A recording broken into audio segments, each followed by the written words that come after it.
नमस्ते, हाय, हेलो, कैसे हैं आप सब। चलिए कहानी शुरू करते हैं। जहाँ इंद्राणी घर पे अपने भाई का ख्याल रख रही होती है और राघव पुलिस स्टेशन जाता है अपनी माँ के कहने पे। जहाँ जा कर के उसे पता चलता है कि अंकल वहीं पे हैं। जेल में मुथु को कैद करके रखा गया है। केस क्या है ये बताया नहीं गया था शुरुआत में उसे।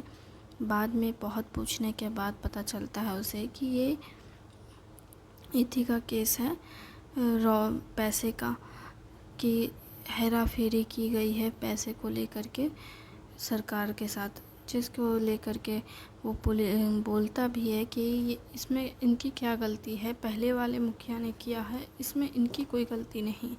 जिस पर वो कहता है पुलिस ऑफिसर कि अगर तुम्हें लगता है कि इसकी गलती नहीं है तो साबित करो, कोर्ट में इसकी कल पेशी है, कल आ जाना कोर्ट टाइम से 10 बजे।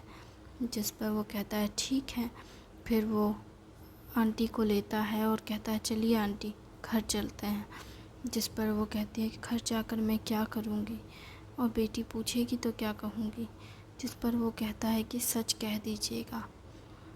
मैंने भी सोचा कि पहले कि इंद्राणी से ये बात छुपानी चाहिए, पर मुझे अब लगता है कि नहीं, उसे पता होना चाहिए कि उसके पिता किस हाल में है।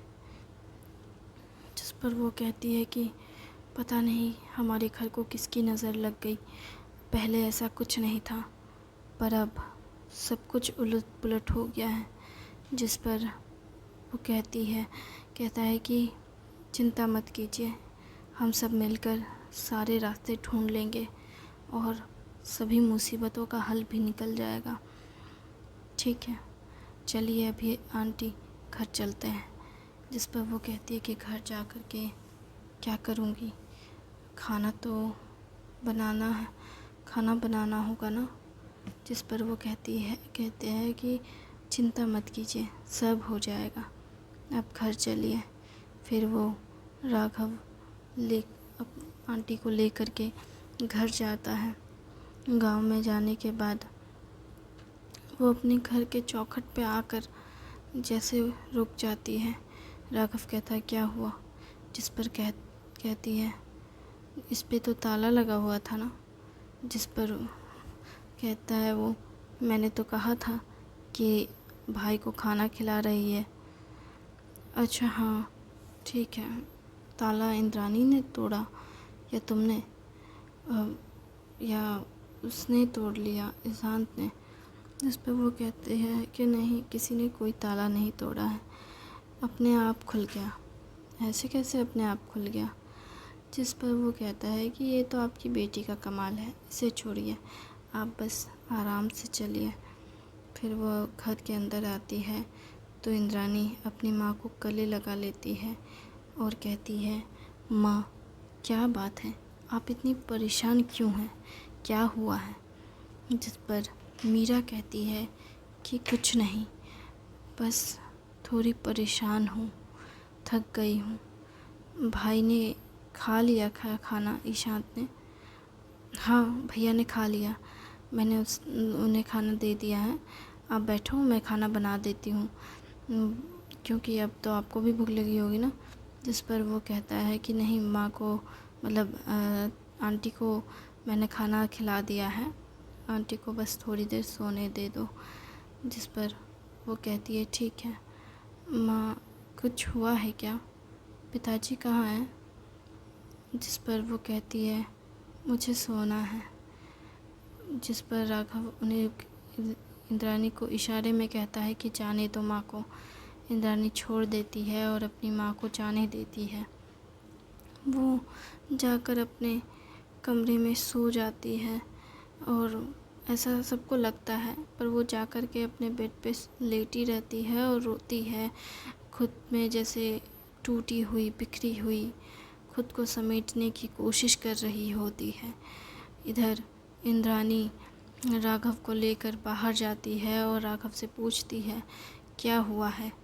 जिस पर राघव कहता है देखो, तुम बुरा मत मानना और ना ही खुद को पनिश करना या खुद को मतलब बुरा भला कहना, जिसमें तुम्हारी कोई गलती नहीं है। जिस पर इंद्राणी कहती है क्या है जो मुझे जो मेरी गलती नहीं है, पर मैं खुद को दोषी कर सकती हूँ। ऐसा कौन सी चीज़ हो गई, क्या हुआ है बताओ।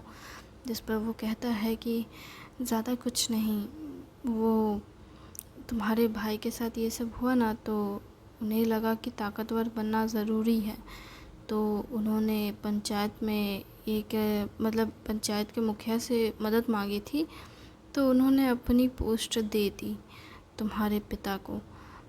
तो और जो कि उन्होंने जो जो क्राइम किए थे उस सब के लिए अब तुम्हारे पिता को जेल में रखा गया है। एक क्या कहा तुमने? मतलब मेरे पिता इस वक्त जेल में हैं, और किस बात के लिए? पुराने मुखिया की वजह से। अच्छा, उसने गलती की और सज़ा मेरे पिता को मिलेगी उसकी। तो मैं इंद्रानी गुस्से से जाने लगती है। तब राघव कहता है, इससे कोई फ़ायदा नहीं है, हमारे पास कोई सबूत नहीं है, कुछ नहीं है। कल कोर्ट में पेशी है और हमारे पास आज रात तक का समय है सारे सबूत इकट्ठा करने के कि अंकल बेगुनाह हैं। जिस पर वो कहती है ठीक है, उसके घर चलते हैं, सबूत लेकर आते हैं। जिस पर वो कहता है कि कैसे सबूत लाएंगे? जिस पर इंद्रानी कहती है, जैसे मन करेगा वैसे लेकर आऊँगी। जिस पर वो कहता है, राघव तुम पागल हो गई हो, वायलेंस से कुछ नहीं होता। मैं और वायलेंस, उसकी मुझे ज़रूरत ही नहीं पड़ेगी, वो खुद अपना सच कबूल करेगा। तुम बस रिकॉर्डिंग ऑन रखना फ़ोन का। जिस पर वो कहता है ठीक है। जिस पर वो दोनों जाने लगते हैं। हालांकि वो कहता है कि रुको, जाने से पहले माँ से तो मिल लूँ। जिस पर वो कहती है हाँ, मैं भी माँ से मिल लेती हूँ। एक काम करते हो, तुम अपनी माँ से मिलाओ और उनसे कहना कि थोड़ा काम से, या फिर उन्हें बता देना कि हम लोग कहाँ जा रहे हैं। जिस पर वो कहता है कि तुम मत सोचो, मैं मेरी माँ को समझा लूँगा, तुम जाओ एक बार देख लो आंटी को और भाई को, फिर आ जाना, मैं घर के बाहर ही रहूँगा। जिस पर इंद्रानी कहती है ठीक है। इंद्रानी अपने घर जाती है, अपनी माँ के पास जाकर कहती है, जहाँ उसकी माँ तकिए में मुंह छुपाकर रो रही होती है। वो इंद्रानी की आहट से जान कर खुद को शांत करती है और मुंह घुमाकर लेटी रहती है। जिस पर इंद्रानी को लगता है कि उसकी माँ सोई होती है, लेकिन असलियत में वो भी जानती है कि उसकी माँ सोई नहीं है, बस दिखा नहीं रही है अपना चेहरा, क्योंकि वो रो रही है। इंद्रानी दूर से ही कहती है, माँ आप चिंता मत कीजिए, पापा को बेगुनाह मैं साबित कर दूँगी, आप बस कल कोर्ट आ जाइएगा और भाई का ध्यान रखिएगा, बाकी सब मैं संभाल लूँगी। ये कहकर इंद्रानी घर से बाहर निकलने वाली होती है, तभी उसकी माँ दौड़ कर आती है और उसका हाथ दहलीज पे ही पकड़ लेती है और कहती है, मुझे मेरे दोनों बच्चे अजीज़ हैं, मैं नहीं चाहती कि किसी को भी कुछ हो, मैं अपने परिवार में को टूटने नहीं देना चाहती, मैं किसी को खोना नहीं चाहती। जिस पर इंद्रानी अपनी माँ को गले लगा कर कहती है, माँ चिंता मत करो, कोई आपसे कहीं दूर नहीं जाएगा, पिताजी भी आपके पास लौट कर आएंगे और भाई भी ठीक हो जाएंगे। जिस पर वो कहती है कि मुझे मेरी बेटी भी वापस चाहिए। इंद्रानी कहती है, माँ मैं हमेशा आपके पास ही रहूँगी, चिंता मत कीजिए, आप बस आराम कीजिए और भाई को देखिएगा। जिस पे थोड़ी देर बाद इंद्रानी अपने माँ को शांत कर कमरे में लेकर जाती है और उन्हें सुलाने लगती है। और इस बार इंद्रानी अपनी माँ के सर को सहलाती है और अपनी माँ को बड़े प्यार से सुलाती है। उसकी माँ कहती है, क्या बात है, तुम्हें कहीं जाना था शायद। जिस पर इंद्रानी कहती है कि जाना तो है, लेकिन माँ मैं आपको सुला कर जाऊँगी, हमेशा आपने मुझे सुलाया है, आज मैं आपको सुलाऊंगी। माँ को बड़े प्यार से वो सहलाते हुए सर को सुलाने लगती है।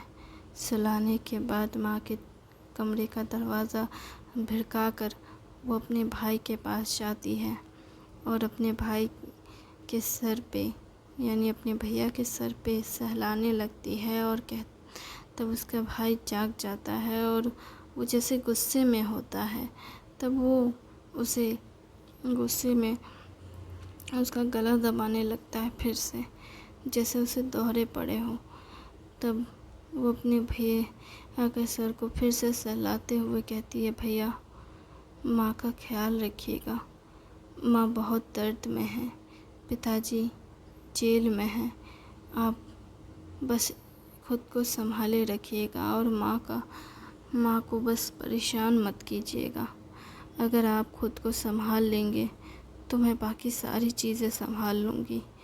ये कहती है, तभी उसका भाई उसे छोड़ देता है और कहता है, क्या ये सब हो रहा है मेरी वजह से? जिस पर वो कहती है, नहीं, ये सब मेरी गलती है। अगर मैं आपके घर में ना आई होती तो आपके साथ ये सब ना होता, और अगर आपके साथ ये सब ना होता तो पिताजी को ये ताकत के नशे में जाने की, ताकत की और बढ़ने की इच्छा ही नहीं होती। वो कभी ताकत को जान ही नहीं पाते। ये ताकत बहुत बुरी है। जिस पर वो कहता है कि हाँ, ये सच में बहुत बुरी है। मैंने भी तो अभी तो भी तुम्हारा गला दबा दिया। जिस पर इंद्राणी कहती है, कोई बात नहीं भैया, आप बस खुद को शांत रखो, इतना ही काफ़ी है, बाकी मैं सब संभाल लूँगी। चलती हूँ भैया, अपना ख्याल रखिएगा। जिस पर वो कहता है कि ठीक है, बस कमरे को बंद कर देना। फिर वो कमरे को बंद कर चली जाती है। घर के बाहर दहलीज को लांग घर के दरवाज़े को भड़का कर चली जाती है। जा रही होती है पैदल इधर से गांव के बाहर। तभी राघव आता है पीछे से। इंद्राणी बहुत डर जाती है और राघव को मारने लगती है। जब वो आकर अचानक से उसके पीछे से कहता है, कहाँ जा रही हो, मुझे भूल गई? जिस पर इंद्राणी एकदम से चौंकते हुए डरती है और कहती है, क्या कर रहे हो तुम, मुझे डरा दिया। और उसे मारने लगती है और कहती है, तुम क्या पागल हो, ऐसे कौन डराता है? जिस पर इंद्राणी कहती है कि इस बात पे वो राघव कहता है, गलती तुम्हारी है, मैंने कहा माँ से मिलकर आ रहा हूँ, मैं दरवाजे पे खड़ा था, तुमने मुझे देखा ही नहीं, ऊपर से चली जा रही हो, तुम्हें कोई होश ही नहीं, तुम्हारा फ़ोन भी शायद एक बार बजा, तुम्हें तो कुछ भी नहीं पता चला। जिस पर इंद्राणी कहती है, ठीक है, देखती हूँ किसका फ़ोन है। इंद्राणी फ़ोन देखने लगती है तो देखती है कि उसके पिता का फ़ोन है। वो कॉल उठाती है दोबारा कॉल करके। तो इस बार उसके पिता कहते हैं कि बेटी तुम कितने बजे घर आओगी? इंद्राणी कहती है, मैं घर नहीं आऊँगी। जिस पर वो कहते हैं कि क्या तुम सच कह रही हो कि तुम घर नहीं आओगी? इंद्राणी कहती है, हाँ मैं सच कह रही हूँ, मैं घर नहीं आऊँगी, मेरे पास और भी काम है। जिस पर वो कहते हैं कि तुम तो कह रही थी तुम्हारा भैया बहुत बीमार है, तुम्हें उनका इलाज मुझसे ही करवाना है। जिस पर इंद्राणी की ऐसी बात इंद्राणी ये बात सुन कहती है, हाँ मुझे पता है, लेकिन मैं आज कल नहीं आ रही हूँ, मैं थोड़ी बिज़ी हूँ, मुझे टाइम मिलेगा तो मैं आ जाऊँगी, पर फ़िलहाल मैं नहीं आ सकती। वो बहुत ज़ोर देने लगते हैं घर आने को लेकर के। जिस पर इंद्राणी गुस्सा करके कहती है कि मैंने कहा ना मैं नहीं आऊँगी। जिस पर राघव फ़ोन इंद्राणी से छीन लेता है और छीन कर कहता है, अंकल चिंता मत कीजिए, थोड़ी सी परेशानी है। एक्चुअली इंद्राणी के पिता, मतलब जिन्होंने इंद्राणी को पाला है, वो इस वक्त पुलिस स्टेशन में है, कल कोर्ट जाना है, कोर्ट में पेशी है, इसी वजह से इंद्रानी कल नहीं आ पाएगी।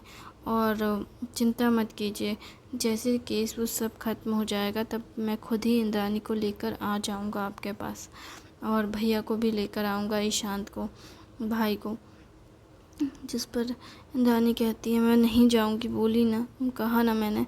जिस पर वो कहता है अरे तुम्हारे पिता यही तो जानना चाहते हैं ना कि तुम क्यों नहीं जाओगी, क्यों नहीं आ रही हो। अचानक से तुमने खुद मदद मांगा और खुद कह रही हो कि नहीं जाओगी, तो रीज़न तो बता दो कि क्यों नहीं जाओगी।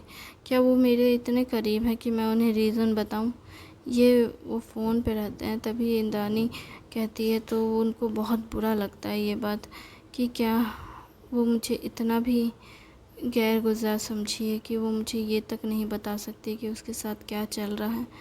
फिर वो कहता है कि ठीक है, अगर वो मेरे पास नहीं आ सकती तो मैं तो उसके पास जा सकता हूँ ना। फिर वो सुबह होने का इंतज़ार करने लगते हैं इंद्रानी के ही कमरे में, जिस कमरे में पहले बचपन में स्नेहा रही है। वो उसी कमरे में सो जाते हैं अपनी पत्नी की छवि लेकर और अपनी बेटी की, और सोकर उठते हैं तो देखते हैं कि सुबह के 8 बज रहे हैं। 8 बज रहे तो समझ गया अब कोर्ट जाने का समय हो गया। वो नहा धोकर रेडी होते हैं, अपनी माँ को बताते हैं कि माँ मुझे बाहर जाना है। वो अपनी माँ को ये बात नहीं बताते पुलिस केस ये सब के बारे में, बस इतना कहता है कि माँ मुझे बाहर जाना है, थोड़ा काम है। जिस पर वो कहती है कि आज तो तुम्हारी बेटी घर आएगी ना। जिस पर वो कहता है कि हाँ, बेटी को ही लेने जा रहा हूँ, उसे ही लेकर आऊँगा। जिस पर वो कहती है कि ठीक है, जाओ मेरी पोती को घर लेकर आओ। जिस पर वो कहता है हाँ माँ, अब उसे घर लेकर आने का समय हो गया है, मैं अभी जा रहा हूँ। दोनों जन साथ में नाश्ता करके ये बातचीत करते हुए 9 बज जाते हैं। उसके बाद 9:30 बजे के लगभग वो घर से निकलता है कोर्ट के लिए।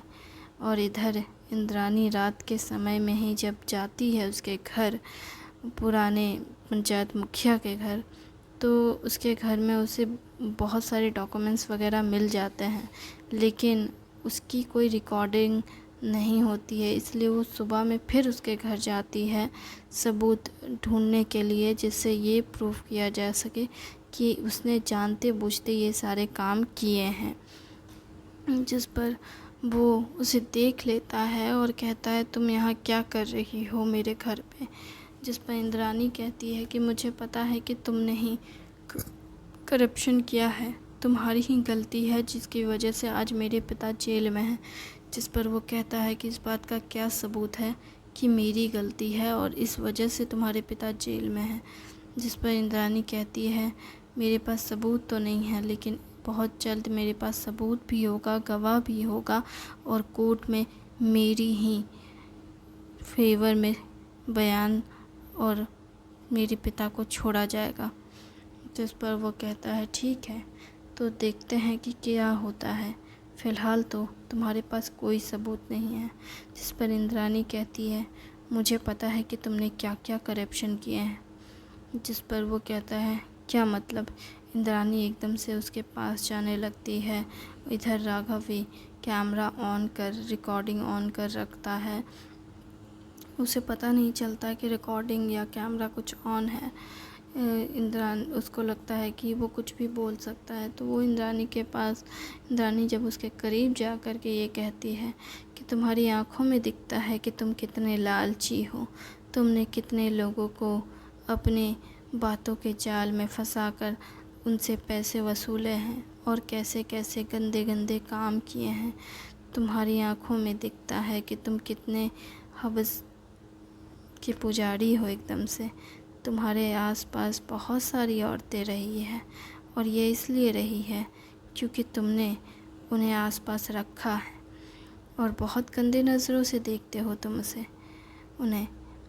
जिस पर वो कहते हैं कि ऐसा कुछ नहीं है, मैंने किसी के साथ कुछ नहीं किया। हाँ, तुमने कुछ किया नहीं, कभी तुमने किसी औरत को छुआ नहीं, अपनी पत्नी के अलावा किसी और औरत के पास नहीं गए, लेकिन तुमने हर औरत पे अपनी गंदी नज़र ज़रूर डाली है। ये तुम्हारी आँखों में दिखता है। थैंक यू वेरी मच इस कहानी को सुनने के लिए। उम्मीद है आपको